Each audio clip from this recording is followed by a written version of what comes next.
Construction is a high-risk industry. It forms around 5% of Britain's employees, however, it accounts for 27% of all fatalities and 9% of reported major injuries. In the period 2010 to 2011, a total of 50 deaths were registered, 18 of which being self-employed operatives, averaging 2.3 fatalities per 100,000 workers.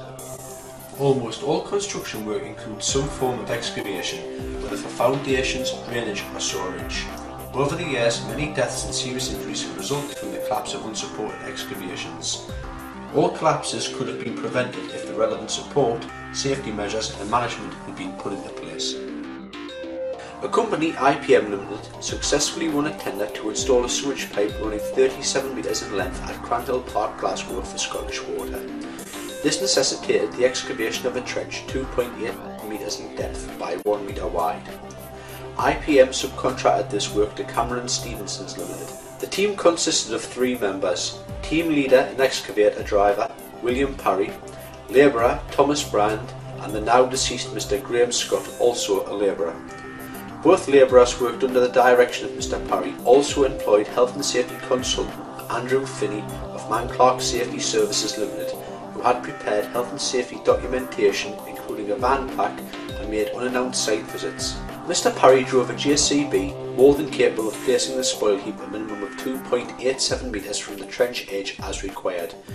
This he failed to do as the spoil was deposited approximately 300mm away from the trench edge, contravening CDM Regulation 31 Section 1. Any operative in close proximity to the trench edge would dislodge soil, lose footing and fall into the trench with the spoil. This could have been avoided if Mr Parry and his colleagues had worked in conjunction with CDM Regulation 31 Section 2. Whether Mr Scott fell or the trench side collapsed causing him to fall is unclear. What is clear is that the trench walls did collapse, trapping Mr Scott. Frantic and commendable efforts by Messrs Parry, Brand and Campbell, along with the local police, were made in vain to unearth Mr Scott from the mound of soil.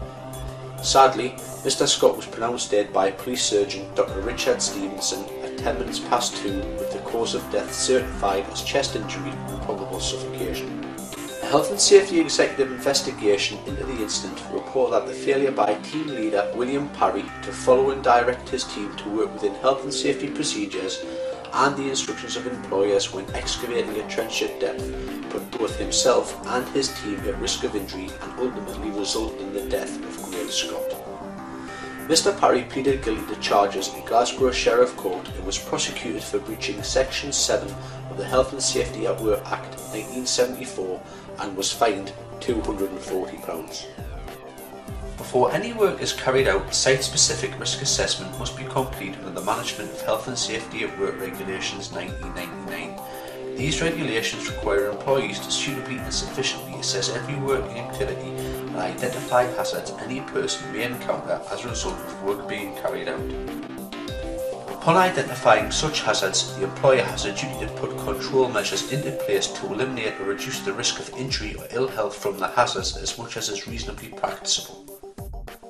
In providing all employees with relevant and coherent information of any existing risks within the workplace and the control measures in place to counteract them, the production of a method statement will provide sufficient dialogue detailing the correct working methods when read in conjunction with the risk assessment.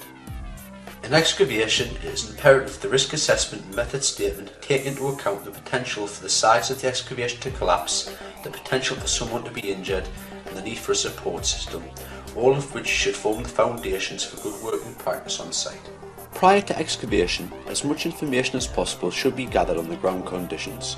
Location of services including water, drainage, gas, electric and telecom should be identified on existing site plans and verified with cable scans. Protection of persons working in or around excavations can be enhanced by battering or stepping the sides to the safe angle of response to friction, which is usually found between 5 and 45 degrees depending upon the strata's material and water content. However, alternative trenchless techniques are available. If excavation cannot be made safe by any of the techniques highlighted, then some form of support will have to be implemented, with the decision for the inclusion and type of support decided by a competent person. Before the commencement of any works, an adequate supply of support materials must be available on site. A safe means of access and egress to the working area must be provided. If the risk assessment specifies ladder access, they must be suitable, adequate in strength and fixed securely to a level base. Barriers and tour boards should be installed at the trench perimeter to prevent materials, plant and equipment from encroaching the edge.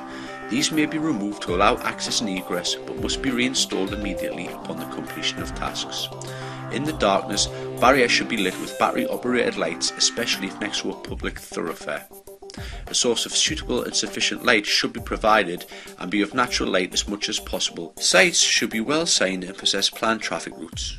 All traffic other than those designated for tipping and lifting operations are to be kept away from the edge of the excavation.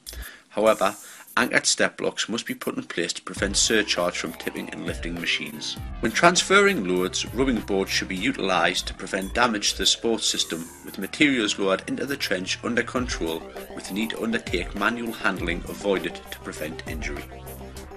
To promote good working practice, all sites should be guided by a set of basic rules. Good housekeeping should be maintained across the site during the period of operations. A reasonable state of cleanliness and tidiness should be adhered to, with materials and equipment stored safely and securely. All operatives are to wear the relevant personal protective equipment at all times. The use of effective communication and vigilance should be practiced in the form of toolbox talks, risk assessments and method statements to educate persons of risks and danger. The unnecessary death of Graham Scott could have been totally avoided if the team had utilised one or more of the control measures available on site to combat the risks associated with excavation. Mr. Parry and the team were experienced in the practices involving trench boxes, edge protection and correctly depositing spoil.